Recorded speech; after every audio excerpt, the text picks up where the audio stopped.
Comme je le disais au début de la célébration, la parole de Dieu, la fin de semaine, nous parle d'humilité. On disait même dans la première lecture, on disait, mon fils, accomplis toutes choses avec humilité et tu seras aimé plus qu'un bienfaiteur. On disait aussi, on ajoutait dans cette lecture-là, plus tu es grand, plus tu dois t'abaisser. Vous savez, on a souvent une fausse image de l'humilité. L'humilité, c'est comme si on regardait juste nos faiblesses. On a tous des faiblesses, là. On n'a pas juste des faiblesses. J'espère qu'on a autre chose aussi. Et à travers cette page de l'Écriture, on va nous faire comprendre que l'humilité, c'est beaucoup plus que ça. L'humilité, c'est reconnaître qu'on a besoin les uns des autres. L'humilité, c'est d'accepter que je ne prenne pas toute la place pour que je puisse penser aux autres. Ça, c'est la vraie humilité. Et l'humilité, c'est reconnaître que non seulement on a besoin des autres, on a besoin de Dieu. C'est pour ça qu'on est ici. Vous savez, on vit dans un monde, puis sans trop s'en rendre compte, il y a des valeurs dans ce monde-là, il y en a des très bonnes, mais des fois, ce n'est pas exactement les mêmes valeurs que l'Évangile. Par exemple, dans notre monde, si je veux que ma vie soit réussie, il faudrait qu'on parle beaucoup de moi. Il faudrait qu'on me voie à la télévision, qu'on me voie dans les journaux, et que je reçoive des titres. Alors, si je parle des honneurs, des trophées, ça serait important. Et pourtant, pour avoir tout ça, il y a certaines personnes qui sont même prêtes à écraser un petit peu les autres pour s'élever.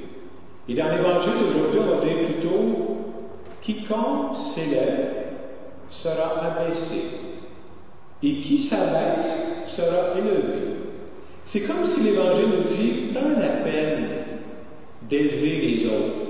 Prends la peine de valoriser les autres, en particulier les plus petits, et tu goûteras une belle joie, parce qu'à cause de toi, ces gens-là auront plus de joie dans leur vie.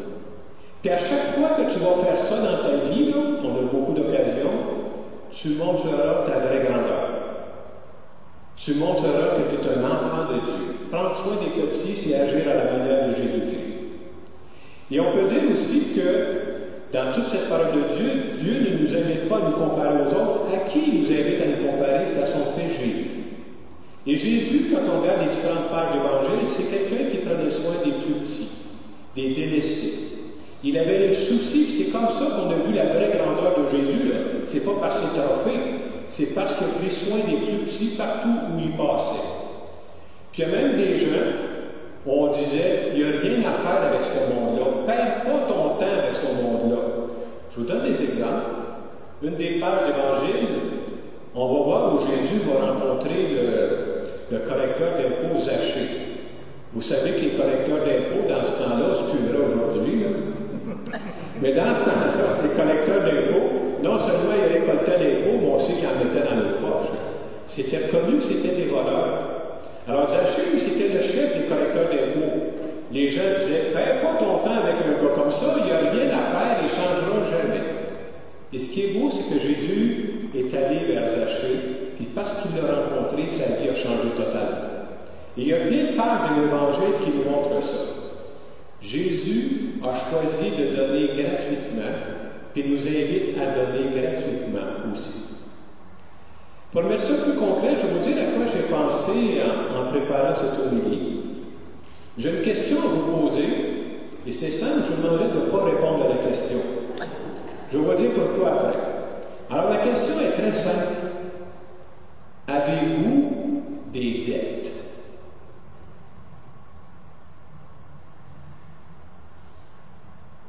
Je vais vous poser la question. Et je veux juste préciser que quand je vous parle de dette, moi, je ne vous parle pas d'argent. Je ne vous parle pas de paiement sur votre maison. Je ne vous parle pas de paiement sur votre auto. Mais je vous pose quand même la même question. Avez-vous des dettes?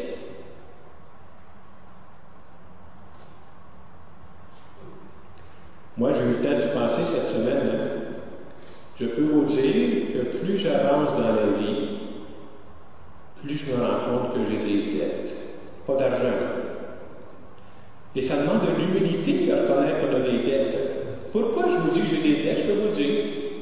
Quand je revois ma vie, à différentes étapes de ma vie, jeune et même adulte aussi, là, je me rends compte qu'il y a des personnes qui ont tellement été bonnes pour moi, tellement généreuses pour moi, Et je suis bien conscient, dans plusieurs des cas, là, je ne pourrai jamais leur remettre ce qu'ils m'ont donné. Aïe, j'accumule des dettes. Puis on peut prendre un exemple facile qui nous concerne tout le monde.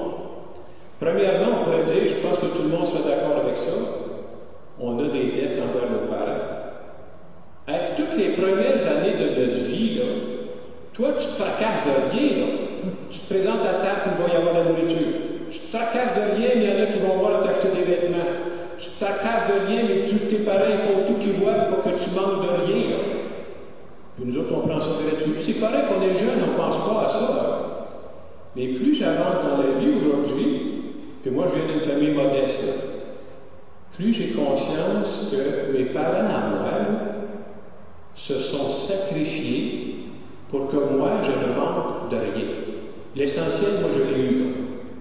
Et aujourd'hui, je suis encore conscient, encore plus fort, que je ne pourrai jamais remettre à mes parents ce que j'ai reçu. Bien, mon père est mort. Comment plus que je viens mettre ça?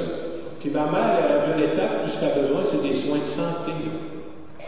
Donc, j'aurai des dettes pour toujours envers mes parents. Après ça, j'ai pensé à d'autres personnes. Peut-être que vous aussi, vous pouvez passer d'autres personnes dans votre vie. Je pense à des éducateurs que j'ai eus, des personnes qui m'ont guidé, jeunes, adultes aussi. Tu arrives sur le marché du travail, quand j'ai commencé à être prof, tu es content d'avoir un prof expérimenté qui vient te donner des conseils. Et quand je repensais aussi à ces personnes-là, il y en a beaucoup que j'ai perdu de vue, il y en a même qui sont décédés. Tu dis, je ne pourrais jamais mettre mes dettes à ces personnes-là non plus. Et je continuais. Aujourd'hui, je peux dire que j'ai des dettes envers mes frères et mes sœurs. J'ai des dettes envers mes amis. Avec des amis, ça prend le service combien de fois dans une vie. Hein? Mes collègues de travail, j'ai des dettes envers toutes ces personnes. Puis je trouvais que l'Évangile d'aujourd'hui, mais la partie qui m'a frappé dans l'Évangile d'aujourd'hui, c'est que l'Évangile semble répondre à la question suivante. Comment je vais faire pour rembourser mes dettes? Et l'Évangile dit aujourd'hui comment faire. L'Évangile dit, si tu veux rembourser tes dettes, mon Jacques, commence à être bon pour les autres, à être généreux pour les autres, et donne à des personnes qui ne pourront jamais te remettre en retour. Autrement dit, l'Évangile nous invite à rembourser nos dettes par personne interposée. Il y a des gens qui m'ont donné, puis moi je vais donner à d'autres personnes qui ne pourront jamais me le remettre. Et quand on fait ça, on fait tourner ce que j'appelle moi la grande roue de la vie. Et quand Jésus est venu sur terre, il a dit, arrangez-vous pour faire tourner la vie. Vous avez reçu, donnez à votre tour. Et ne cherchez pas toujours à avoir en retour. Donnez généreusement. Et je pense que moi, quand on arrivera au soir de notre vie, là, les actions dont on sera le plus fier, c'est les gestes qu'on aura posés gratuitement. J'attendais rien en retour. Ça, pour moi, c'est important. Je dirais aussi ceci. Dans notre monde, pour que ma vie soit réussie, là, il faudrait qu'à la fin de ma vie, là, ça apparaisse partout comme je toujours à la télévision. Il y a du fait du bien, ce gars-là. Il y a des photos partout, il y a des trophées partout. Ça, c'est la vision de notre monde. Hein? Qu'est-ce que ça veut dire une vie réussie aux yeux de Dieu? Aux yeux de Dieu, ma vie sera réussie si je peux dire que quand je vais quitter cette terre-là, j'espère qu'il y aura beaucoup de gens qui auront des dettes envers moi. Ça veut dire que ces gens, j'aurais réussi à donner généreusement sans trop calculer. Moi, c'est le message que je retiens pour la fin de semaine. Et en terminant cette homélie, je veux simplement faire une prière en notre nom à tous.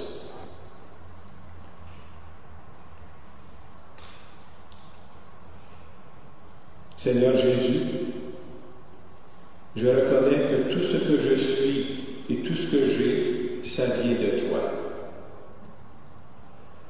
Je reconnais que j'ai d'énormes dettes envers toi. Je reconnais aussi que j'ai des dettes envers toutes ces personnes qui ont été si bonnes à chacune des étapes de ma vie et que je ne pourrai jamais leur remettre. Je te dis le plus sincèrement possible que je veux passer le reste de ma vie à aider des personnes qui ne pourront pas me remettre en retour. Et si je fais ça, je vais contribuer à faire tourner la roue de la vie. C'est vraiment ce que je veux faire. Aide-moi, Seigneur, à être vraiment généreux, comme les autres ont été généreux pour moi. Amen. Pendant les quelques secondes de silence qui viennent, je vous invite à penser, est-ce qu'il y aurait des personnes dans notre entourage présentement à qui je pourrais donner? Je sais qu'ils ne sont pas capables de me remettre, mais je vais le faire en pensant à cette parole de Dieu.